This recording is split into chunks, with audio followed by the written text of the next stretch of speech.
Healthy food kitchen. நம்ம இன்னைக்கு baby potatoes வச்சு மசாலா செய்ய போகிறோம். ட்ரை ரோஸ்ட் ரொம்ப டேஸ்ட்டாக ரொம்ப நல்லாயிருக்கும், குழந்தைங்களுக்கு ரொம்ப பிடிக்கும். எப்படி செய்யுதுன்னு இப்போ பார்க்கலாம்.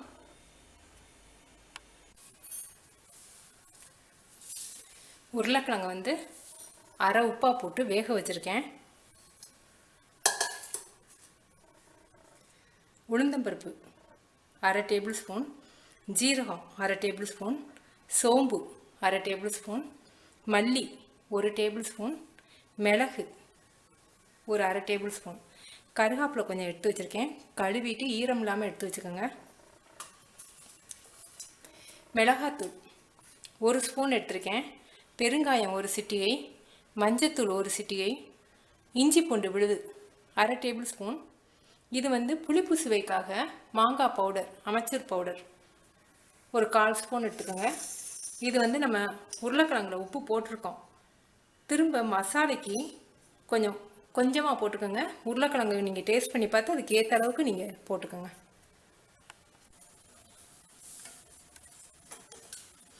இப்போ இது எல்லாத்தையும் நல்லா ட்ரை ரோஸ்ட் பண்ணிக்கிட்டுருவோம்.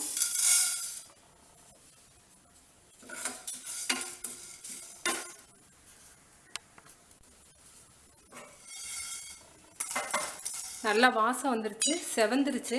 இப்போ அடுப்பு அமர்த்திடுவோம். இதை மிக்சியில் அரைச்சிடுவோம்.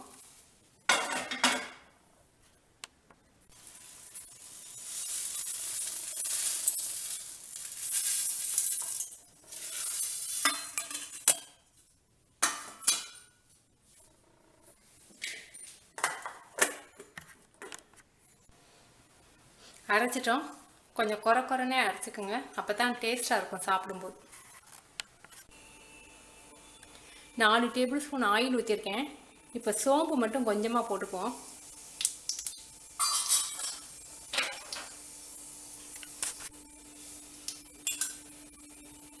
மிளகாத்தூள், பெருங்காயம், மஞ்சத்தூள், மாங்காத்தூள், அமச்சூர் பவுடர்,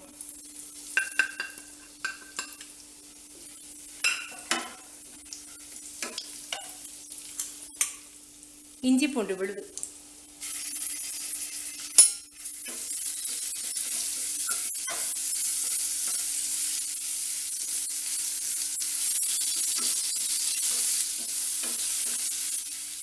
தேவையான அளவுக்கு உப்பு சேர்த்துக்கிட்டுருவோம்.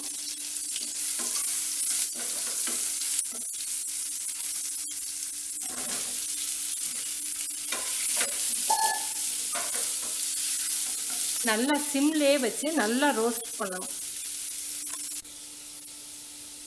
இப்போ எல்லா மசாலையும் ஒன்று சேர்த்து பரட்டிட்டோம். நல்லா வந்து சிம்லே வச்சு நல்லா ரோஸ்ட் ஆக விடுங்க கொஞ்சம் நேரம். அப்பப்போ திருப்பி விட்டுக்குங்க.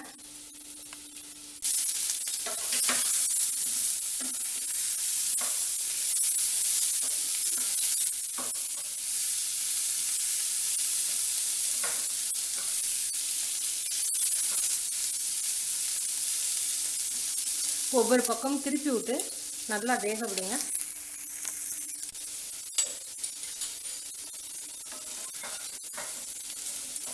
நல்லா ரோஸ்ட் ஆயிடுச்சு. இப்போ நம்ம அரைச்சி வச்ச பவுடரை சேர்ப்போம்.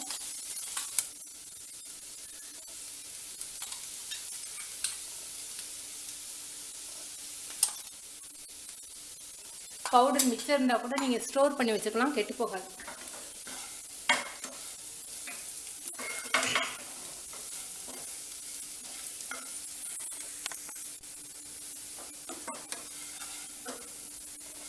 நல்லா ரோஸ்ட் ஆயிடுச்சு, நமக்கு நல்லா ரெடி ஆயிடுச்சு. அந்த பவுடர் நல்லா சேர்ந்து ரோஸ்ட் ஆயிடுச்சு, ரெடி. நீங்கள் செஞ்சு பார்த்துட்டு உங்கள் கமெண்ட்ஸ் எனக்கு சொல்லுங்கள். தேங்க்யூ.